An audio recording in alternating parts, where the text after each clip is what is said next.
you don't seemingly like your own character, so she comes off as an insufferable, whiny brat. Let me tell you something. The message of the movie is to be that bitch. That's the message that they wrote a script that's telling girls, I don't need nobody tells me I'm a 20-year-old girl, so obviously I should read my... It's hard, and it's lonely. It's very lonely. I just know that if that loneliness can exist, so can other things, and I will be okay. And to everyone who hates when I win, the winged victory came to the Louvre in pieces, and people still line up to see her. And I can only hope that despite my flaws, and despite my cracks and my breaks, and there are many of them, that at every premiere and everything I do, people will wait in line to see. We have a different approach to what I'm sure a lot of people will assume is a love story just because like we cast a guy in the movie, right. Andrew Burnap, great dude. Yeah. It's one of those things that I think everyone's going to have their assumptions about what it's actually going to be, but it's really not about the love story at all, which is really, really wonderful. And whether or not she finds love along the way is anybody's guess until 2024.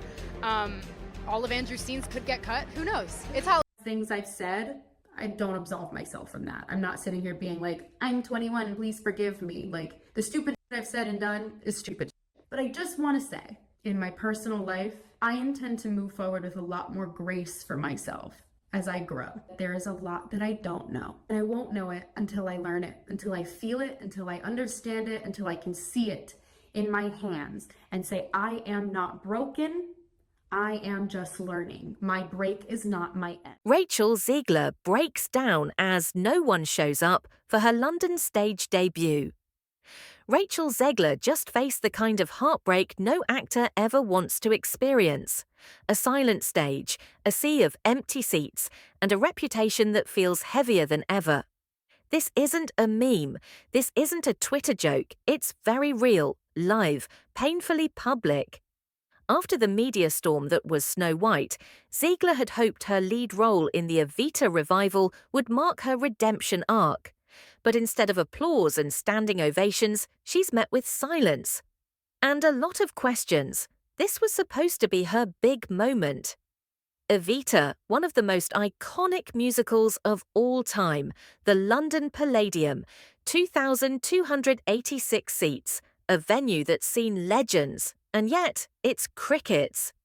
Despite months of hype, media appearances, and legacy PR trying to frame her as the next Broadway darling, the reality is stark.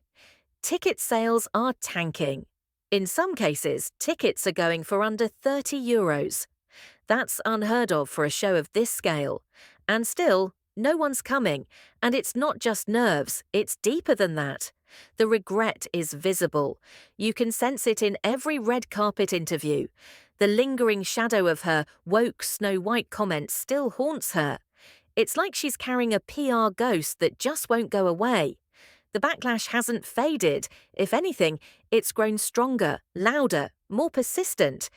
In case you missed it, Rachel is starring as Eva Perron in the new West End revival of Evita, backed by industry legends like Andrew Lloyd Webber and Tim Rice. This is the kind of project that usually sells itself, but not this time. Entire sections are empty. Rows of unsold seats stretch into July and August. A quick glance at the booking website tells the story. The demand isn't there.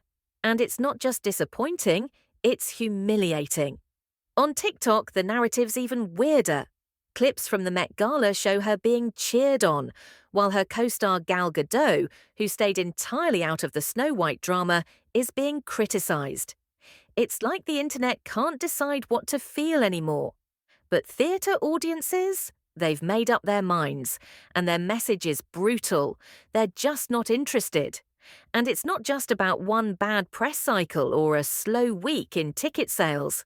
This has become a trend, a red flag, a loud warning bell for an industry that may have pushed too hard, too fast on the wrong talent.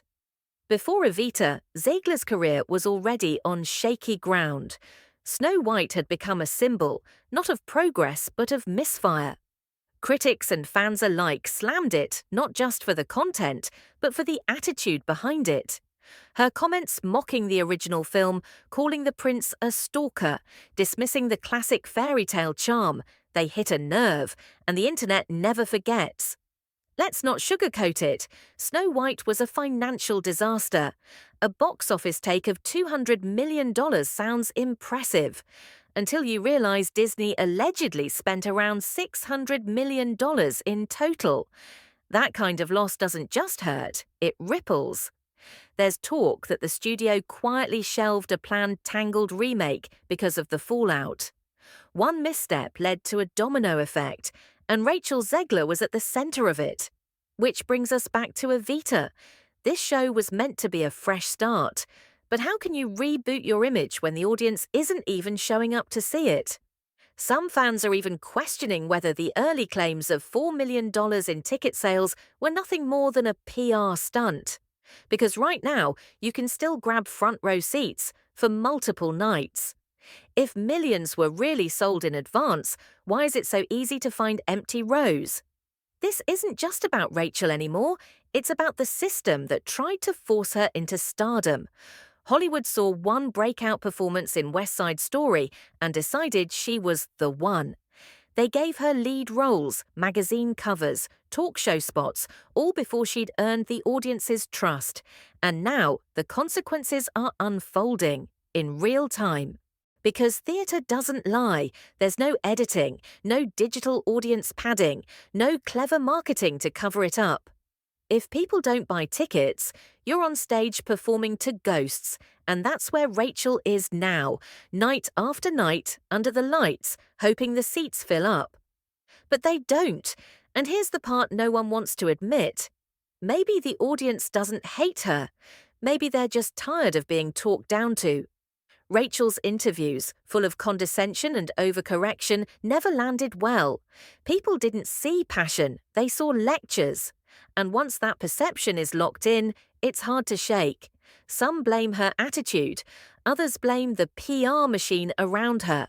But either way, the reality is unchanged. Her brand isn't selling, not in theatres, not in streaming, not in merchandise. The public has turned the volume down, and Hollywood is finally noticing. Quietly, subtly, the casting announcements have slowed. The magazine covers have stopped, and while no one's saying it outright, the shift is happening. Studios haven't cancelled Rachel Zegler, they've just paused, like they're hoping time will fix what PR couldn't. And maybe it will, but not if things keep going like this. Because the longer her shows go half empty, the more it becomes clear. The audience decides who rises. Not the casting directors, not the producers, the people. And right now they're saying something loud, with their wallets, their views, their absence. Rachel's career isn't over, but the shine has faded. The fast-track fame has hit a wall. And unless something changes, not in roles, but in how she connects, the next time she walks on stage, there might be even more empty chairs waiting for her. So what happens next? That's up to Rachel. If she humbles herself, listens to fans, and reclaims the heart behind her talent, she might just make it back. But if she keeps trying to lecture, perform, and posture her way through the spotlight, she'll be remembered not as a star, but as a lesson. Let us know your thoughts. Was Rachel Zegler unfairly judged, or did Hollywood simply misread the room? Drop your take in the comments below, and if you want more behind-the-scenes deep dives like this one, don't forget to subscribe. Until next time.